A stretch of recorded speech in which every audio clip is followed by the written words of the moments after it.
ఇభరాజ వరద నిన్నెంత పిలిచినా గాని మారు పల్కవదేమి మౌనితనము.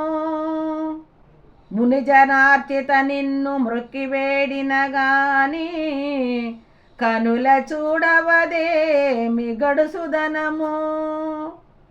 చాలా ధైన్యమునొంది నీ చాటుజొచ్చినాను భాగ్యమీయవదేమి ప్రౌఢతనము.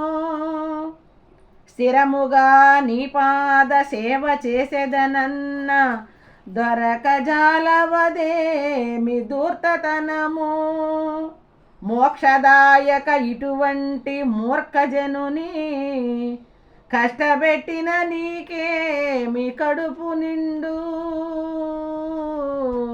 భూషణ వికాస శ్రీధర్మపుర నివాస దుష్ట సంహార నరసింహ దురిత దూరా.